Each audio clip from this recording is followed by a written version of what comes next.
Yo, what is going on, guys? Jack here, and welcome to episode 6 of the Posh Push, here with Peterborough in the Sky Bet League 1. Hopefully you guys are good. Today I have for you guys another episode. We have 2 games this episode, 2 for the price of 1. First things first, we will be taking on Swindon Town in the Johnson's Paint Trophy semi-final.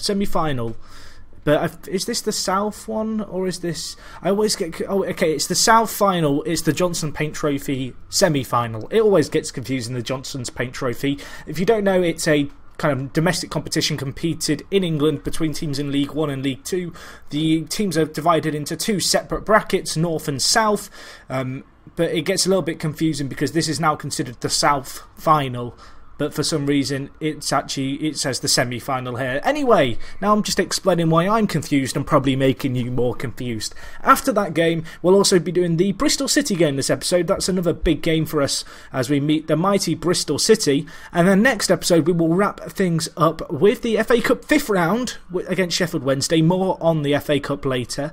And we'll also have the second leg of the Johnson's Paint Trophy semi-final against Swindon Town. So a few packed episodes coming your way soon. But anyway, we've got to wrap things up from the previous kind of episode. So last episode we beat Notts County, Jack, 2-0 away from home. Very good win. Assombalonga grabbing 2 for us in that game. Since then, things have been patchy. Again, our defensive record has not been ideal. That said, I guess we have still only conceded 1 in all but our most recent game against Rochdale, who are bottom of the league. That was a little bit of an annoying result to take, but more on that in a second. So first things first, 6-1 against Barnsley. Amazing result. Assombalonga grabbing a hat-trick. Wilkeen adding another 2 to his tally for the season. I would show the replays for this game, but it's a pretty long kind of set of replays if I was to show you guys 6 goals. So anyway, moving on from that, we then follow things up with a 1-1 game, 1-1 win, against Coventry. A game that we were actually 1-0 down in for a long period of time after a set-piece goal, which I think was Max Clayton scoring it there. He has transferred to Coventry on this save. So that was a little bit annoying. However, rather fortunately for us, I guess, with minutes left on the clock in extra time, we were able to hit Coventry on the break. This was a really good counter-attack, if I remember correctly. It came from them almost having a chance to go up and win. And then in a few huge passes, D'Alfonso picks up the ball, hit McDermott with a superb pass. He then passed it alongside to Assombalonga. I mean, that was a really good counter-attacking goal, really late on to rescue a point there. So that was a good result, given the fact that we were 1-0 down for so long in it. The next result, we won in the FA Cup 3rd round against Stevenage, 4-0, very convincing away win. I was very happy with that. And then, unfortunately for us, after that, things went a little bit downhill for 2 games. We played Leyton Orient and Yeovil, who, of course, if I look at the season preview, you can see here, Leyton Orient were second favourites to win the league. They actually had tied odds with Bristol City and Doncaster, and Yeovil, another team predicted to go up, doing okay. So it was a little bit disappointing to lose back-to-back 1-0s, both at home as well. You can see the first one here, again, that was fairly 50-50. We just didn't do a lot with the ball when we did have it. Disappointing performances by our strikers really let us down. Assombalonga only getting a 6.2 rating. And then in the next game against Yeovil, we lost 1-0 again. And this was a game that we probably weren't so unlucky in. Yeovil were the better side. They created a lot more chances despite having less of the ball, and it was a little bit embarrassing. I'm going to quickly shut my window because the seagulls outside are going mentally again, so I'll be back in just a second. Okay guys, sorry about that. I know how annoying last episode was because of the seagulls, so I'm going to shut my window despite the sweltering British summer weather we have here. And we'll go on to a slightly brighter note, I guess, after the back-to-back defeats, which was a 2-0 win against Port Vale. As you can see here, Wilkeen and Mendes Lang getting the goals for us. I'll just quickly show you these guys these goals. Blimey, my tongue is getting in a twist today.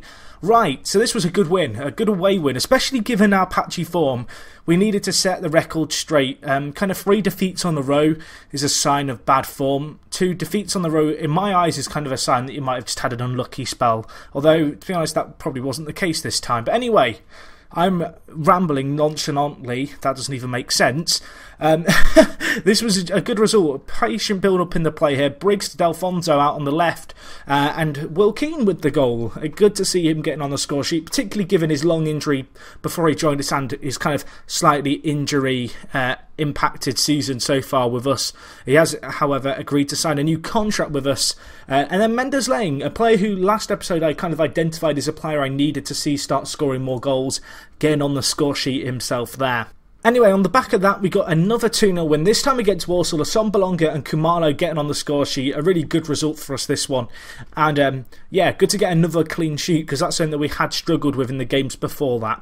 And then we move on to the FA Cup 4th round, a game which I contemplated live comming, but I decided not to, just because it didn't really fit in with kind of around other games. It would have meant that I couldn't have done the Johnson's Paint semi-final without having too many episodes close together. So I decided not to do it, and we actually won 4-0 in this game. This was a superb performance against Wigan.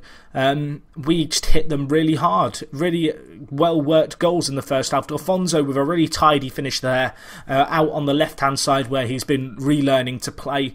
And I don't really know what to say about this game. We played our counter-attacking tactic, which I'll show you guys in a second, and it just kind of worked. It's slightly different. It keeps our shape the same as our main tactic in terms of our kind of controlling, free-flowing football, kind of let's dictate the play, pass into space tactic. But this one's kind of a variation of that. The Taylor goal there was a really good finish. And we actually made it 3-0 before half-time. I believe this came from a corner, if I remember correctly. It did indeed. Taylor whips it in. And then this was really bizarre, actually, because I thought Wigan were going to score right before half-time and put a spanner in the works. But they give us the ball here. And Taylor gets the ball again, John Taylor. And he's able to kind of pull in two men. And it just opened up gaps in the centre. And, well, Freire there with one of his kind of best goals so far since joining the club, I guess.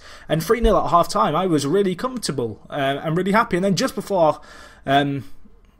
just after half-time, we made it 4. Wow, it was amazing. Freire with another goal here. Delfonso and co kind of working the ball around the edge of the area, and then Assombalonga with a really tidy finish. Unfortunately for us, Grant Holt did score, meaning that it was a 1-1 second half, but that was a really good result for us. If you look at the Championship here, you can see Wigan in 15th are struggling a little bit. They've not had the kind of season you might expect from Wigan. They were predicted to finish 4th, they finished 15th, and that kind of win that we got kind of epitomised their season, I guess, in some ways. So that was a great result. The tactic that I mentioned I was using was this tactic, which is a counter-attacking tactic. You may notice it's pretty much the same as our main tactic. The big difference has been that we play counter and rigid. Our fullbacks are switched to defensive. And there's a few slight changes in the instructions. We don't pass into space, instead we pass more direct, and we don't hassle opponents. So that was that. That was a really good result for us. And then following on from this, 2 games, a 2-1 win and a 2-1 loss. The first came against Crewe, a game that we actually rescued a very late win in. Tyrone Barnett grabbing a 93rd minute goal. This guy, I've really not given a chance in the first team, I've got to be honest. He's been very underwhelming, and with the addition to Keane to our strike force, him and Assombalonga have really kind of just fought it out for the kind of number 11 spot. And if one of them has been injured, I just kind of rejig the midfield a little bit and allow one or the other to play it up top. But in this game, Assombalonga was very quiet. I believe Keane was injured, I want to say, and so as a result Barnett came in and he scored in the 93rd minute with his first appearance of the season on off the bench, so that was a great win. And then in our last game we lost 2-1 to Rochdale, who, as I mentioned, are bottom of the league. So that was a shocking result for us. That win actually lifting them off the bottom of the league. So we get into today's games knowing that we have a little bit of a point to prove. A little bit of a disappointing outing last time out. I'm a little bit disappointed as well by the fact that a few defeats have started slipping into our game. In terms of the league table, we are still at top of the table with a fairly healthy margin. 2 points over MK Dons. Sheffield United have been in fantastic form and they've kind of rocketed up the league. You can see in the last few games they've kind of slipped up too, which has been of our benefit. But you can see, if I just show their full fixtures, they had a really rough start to the season and they've kind of put that behind them, and they are now kind of quickly chasing us down in the league, and they may well be a team who we have to become wary of. So anyway, let's get into today's game. As I mentioned, this is Swindon Town in the Johnson's Paint Trophy South final, not North final. the South final. So this should be a tricky tie, but I'm hoping we can come away with something here.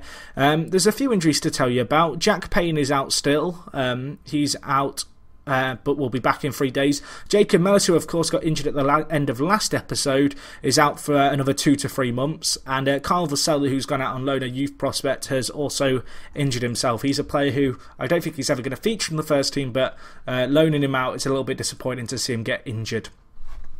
So anyway, let's get into this game. I'm pretty happy with our team as a whole here. Mendes Laying has been again in real fine form for us, the winger who, I've got to be honest, he didn't feature in my plans this year, but with Mellis getting the injury that he's had, there's been a real an emphasis, I guess, on him to kind of turn up big out on the wing and try and get some more assists, which I think he's done throughout this season out wide, and he's been our main source of kind of goals from out wide. With this tactic, I kind of expected my wingers to have a little bit more of a bearing on the games.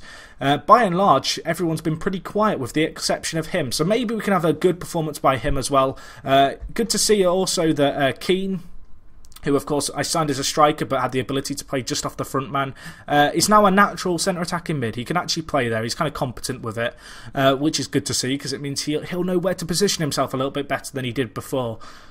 So that's good news on that regard. Other than that, there's no real massive team news, to be honest. We've kind of just been plodding on in the league. As we've slipped up, other teams around us have slipped up. I think after 19 games, we'd only lost 1. That record's kind of gone downhill a little bit, but Notts County have really fallen off the pace of late following their defeat to us, and there's been the emergence, as I mentioned, of Sheffield United, Bristol City and MK Dons as our main promotional rivals. We've just scored, however, from a set-piece. Kumalo, that South American loanee, getting his head on it. Swindon just before that having a chance as well. So that's good. We are now in the league. Now, I don't believe away goals come into this Johnson's Paint Trophy semi-final or South final, whichever one you want to call it. But I'd like to keep a clean sheet again. That would be just fine. That's one aim that I want to see us kind of doing a little bit more in matches. We have one of the best defensive records in the league, but in recent games we've kind of let that slip a little bit. So at half time, in a pretty poor first half, we are doing okay. I'm pleased with how things are going, boys. You can see here, Swindon are yet to have a shot on target, and despite having slightly more of the ball than us, we're doing pretty well. I've just realised we are playing our counter-attacking tactic. Let's switch to our main tactic. That's what you get for flicking between it.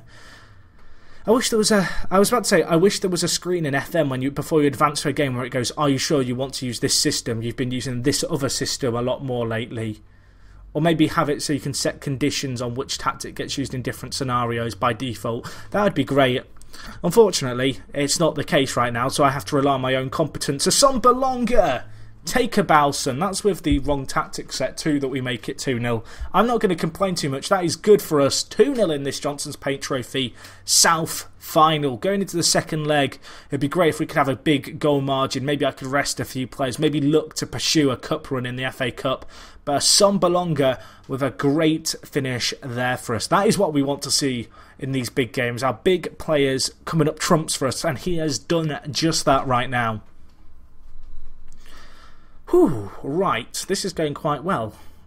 We're now playing our normal system. Knowing my luck, I'm now going to concede 2 and lose, but we're looking okay right now. I was going to bring on Delfonso, but I'm going to hold off that just a little bit because Freire is injured. So we'll bring in Baldwin at ball winning midfield, move Boswick into the deep line playmaker role. I'm not going to make any more changes just yet because with 25 minutes left on the clock, in the situation we're in, I don't really have a need to make too many changes yet. They've got a set piece here. Can we deal with this? Moyo, I'm not sure where my keeper is. In the 3D thing here, I want you guys to look at my keeper and explain what he's done. Because his dot just stood still on the wrong place. Let's have a look. Bob, what were you doing in goal for us this time? What were you... No words. No words, Bob. Bob is a letdown. Hashtag sell Bob. Go on, Keane. Asomba longer. We've been given a gift here. We've got to make the most of it. Keane. Asomba longer. Bang! Is he given offside? He has given offside. I knew he'd given offside. I hate offsides. Can we just get rid of that rule, I know? Ah, disappointing. At least through my, my experience of playing FM on streams and kind of doing videos and stuff, I always know to check the linesman before I start celebrating. I've made a fool of myself many a time celebrating a goal that then gets disallowed. Equally, I sometimes forget that the opposition goals are offside and then don't realise they've actually been given offside because I look away from my monitor in disgust. Fortunately, we've not had to do that yet this game. And we've won that game 2-1, so that's a decent little result there. We were poor out there, boys. I want to get the players fired up. I'm telling them that they were a little bit below par. Good to see Friere get back-to-back assists. If you look at the statistics for the game, we really were in control. So maybe a little bit disappointing only to win that game with a 1 goal margin, I should say. I don't know what it is today. I'm just struggling to speak. Just can't talk. I should just shut my mouth, but that would have made for the most entertaining video, so I can't do that. Oh, now Barnett wants to stay. So, we've actually got Regen Day coming up in about a month, so we've got that to look forward to. Who knows, maybe we can get a youth prospect or two in there. I'm going to praise Friere. I'm going to give him a little bit of praise. He's a player who didn't initially settle into the country, as you guys may remember. I had to give him a leave of absence, but I'll tell you what, he's upped his game. I kind of bigged up this guy right at the start of this save, saying, "Oh, pick him up if you can," because he's a pretty solid player. To say he's coming in on a free transfer, having been a free agent for a year and not played football for that year, he's averaging a 7.2 rating in all competitions and a 6.95 in the league. Whilst it's not kind of standout, it's still pretty solid. In the cup, 2 goals and 5 assists. If you could maybe carry a little bit of that form from the cup competitions into the league, he could become a very important player for us for the latter half this year. Jacob Mellis has been a miss. You guys know about Jacob Mellis because he actually got injured last episode, if I remember correctly, but he's had a torn calf muscle, so that's kind of lost. We've kind of lost a creative outlet there. You can see he has 11 assists and 11 goals in 26 games, but in the league he has 8 assists. And if I show you our team now, we've kind of been looking for the assists to come from elsewhere. As I mentioned, Mendes Laying has done a great job of finding assists. I'm just wondering, do I have your training set up? I do. Okay, I do have him trained to be a winger. That is fine. And then Ason Belonga, actually, the advanced forward, who is also our goal scorer for this year, is also right up there on the assists. He's having a very good season. Yet to be called back up for the national team, but who knows, maybe that will come with time, particularly if maybe he can put in performances like he has for us in the Championship if we get promoted. Other players who are playing pretty well here, I'll just give you guys a little bit of a rundown. Will Keane, again, very good player. You guys know about him. I've bigged up this guy a fair bit. He has had a bruised rib, which meant he kind of missed out on training at the end of last month. He's still kind of on his road back to fitness. You can see 85% condition, but he's been great for us. He's got 12 goals in 17 appearances, of which 7 were off the bench. So he's been a very good kind of prudent free transfer. And Delfonso as well. He's not scored a ton, but he's kind of adapted well to his new role out on the left for me. A few of you guys in the comments of like the second episode said, you know, oh, he could be quite a good signing, and then there were a few of us saying, oh, he kind of often retires in my saves. He'll kind of just quit being a footballer. But right now for us, he's certainly offering us something. You can see in 22 games, a 6.84 average rating. You know, it's not amazing, but in the cup, he's got 4 goals in 6 games, of which 3 were off the bench. So he's done a job for us, Delfonso, and long may that continue. In terms of players right now in form, Friere is up there. Already talked about this guy, but he's a really good creative player if you can pick him up. Spanish nationality means you don't need a work permit. John Taylor has done a good job as well off the right wing when we've called upon him. He's got a few goals lately in the cup when we've been playing in the cup games, and you can see his 6 assists and 3 goals in 18 appearances. Isn't too bad either. So anyway, we are going to get into today's game in the league. The game is against Bristol City. As you can see, they're in 4th. They're a little bit off the pace now, but we still need to keep winning because we're in a situation where Bristol City, Sheffield United, and even Scunthorpe and Notts County is still in the chasing pack. I'm not sure if we've played Sheffield United yet. I don't think we have. We have Sheffield United and Notts County near the end of the season, so those could turn out to be big games. And we've also got MK Dons in the meantime. But anyway, let's get into today's game. I'm tempted to stay with the same team as before. How does my assistant want to change it? He wants to bring in Taylor and Delfonso. Keane is tired, so it's probably worth just resting him a little bit. Mendes Laying as well is not 100% fit, which is a little bit of a shame.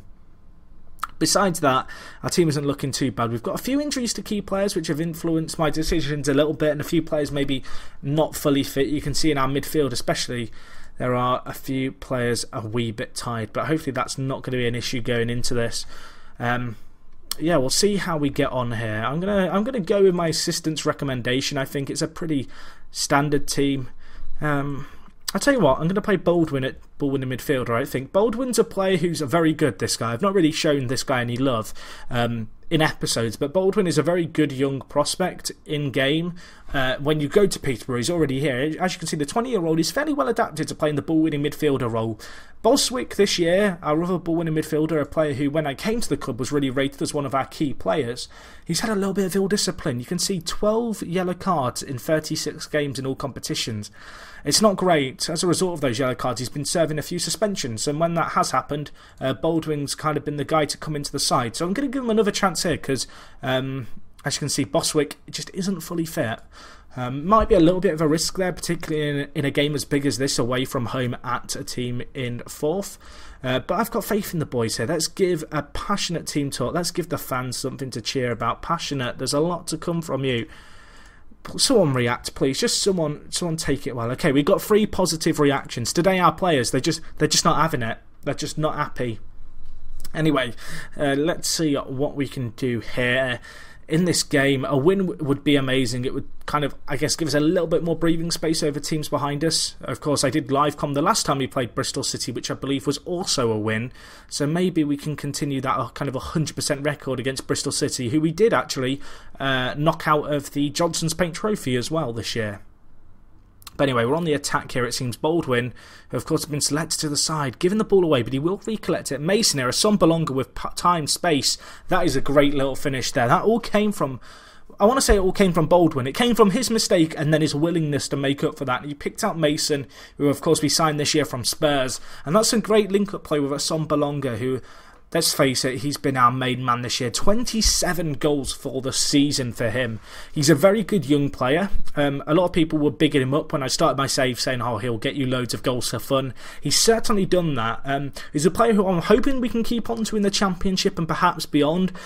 He's the kind of player who maybe I would consider selling under the right circumstances, but in part of his deal, he actually has an agreement where I think it's 40% of his transfer fee goes to Watford when we sell him. I think it is of the sale fee rather than of profit, so that's worth factoring into my decision if I were to sell him. But anyway, I just realised we're playing counter-attack again. I didn't think about that. I'm actually going to stick with it here, I think. No, I'm not. I'm lying. I don't want to stick with it. I need to wake up. If you've ever done FM videos, and I know I'm speaking to a minority here, but you'll know, like, paying attention to the game becomes second priority when you're talking. But anyway, can we score again on the counter? We can't. Sombalonga really should have doubled his tally for the game there. We've had 3 clear-cut chances on the counter-attacking tactic.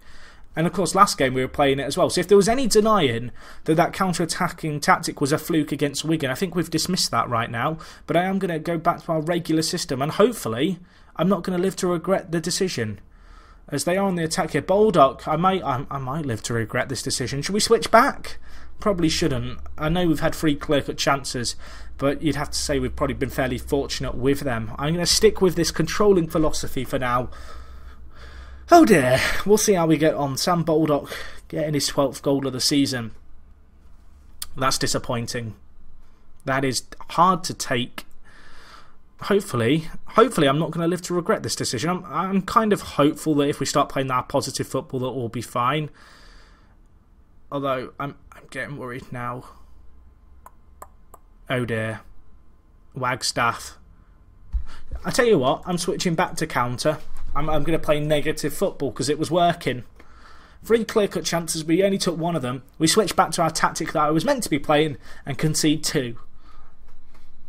Can you imagine if, like, Jose Mourinho or like any manager, I don't know why I picked out Jose Mourinho, but he just set up his team incorrectly. Maybe gets the teams that he's playing for the week muddled up, gets into the changing room, sits down and realises he's been planning for the wrong team. Be a wee bit awkward. But anyway, that was a key chance apparently for Bristol City. It didn't seem to go anywhere near the goal, so I guess we got a little bit lucky there. But at half-time, we are going to be 2-1 down.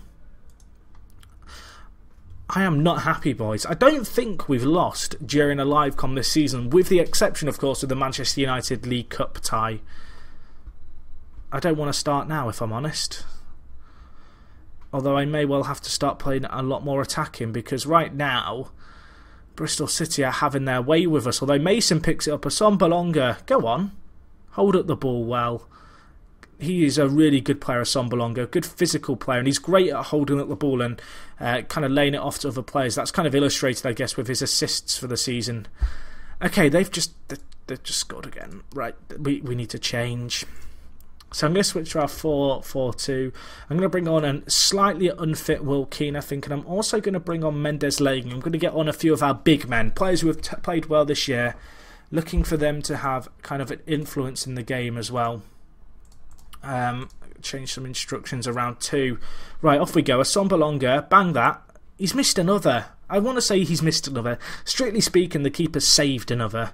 Their keeper has played great so far this game for them, Bristol City. He's kept them in this game. But we have now mixed up our system. Hopefully this is going to work for us. Of course, in the Colchester game, we're in a very similar situation, chasing 2 goals with this tactic. However, it is kind of looking at this point like this. I guess we're not going to be in the same situation. I'm going to tell my players to push up. We need to apply some pressure and try and win the ball. Right now, Bristol City are having a lot more of the ball and we cannot score. We cannot create opportunities if we're not pressing them. But who knows? There's still 10 minutes left. Is there a late sting in the tail? That's an ambitious ball there. And Manuel Thomas, who's a very good player at this level, picks up the ball for them there, whips in a ball. That's another goal. No, it's not. Bob, when all hope is lost and Bob comes big. What a keeper he is. I did sign one player in the January transfer window. I'll cover him really quick. I want to say his name's Delac. I'm pretty sure that's his name. He's a keeper for Chelsea in their under-21s. At the start of the season, I didn't actually mention this in a video because it didn't really come into any effect, but I actually managed to get Chelsea as a parent club. Now, unfortunately for me, I couldn't secure any loans because a lot of the players didn't want to come with me. Come down to my level, and Chelsea wanted their good young prospects who were alone listed to play for higher level teams, but maybe in the Championship that can be a benefiting factor for us. So I'll just show you that transfer real quick. It was Matej Delac, if that's how you say it. It might be Delac because he's Croatian. I don't know. Answers on a postcard, but he's a good young keeper, a player whose contract runs out at the end of the season. I may well look to snap him up because he could be potentially a very good long-term keeper solution for us. But anyway, I'm changing my tactic back now so I don't forget. There we go. I think that is everything though for today's episode, guys. That's a little bit disappointing to end on. As I mentioned, next episode will be perhaps a slightly shorter one, as there's going to be one game between this episode and the next, where we will be taking on Sheffield Wednesday and Swindon Town in 2 big cup games away from home. So hopefully you guys are looking forward to them. As always, if you've enjoyed the video, smash the like button. It helps me out massively. I do greatly appreciate your support on the series. Guys, if you've got any questions, leave them down below. Any comments, anything really, stick them down in the comments section. That's what it's there for. And other than that, guys, it is me, Jack, and I'll talk to you guys in a bit. I'm out.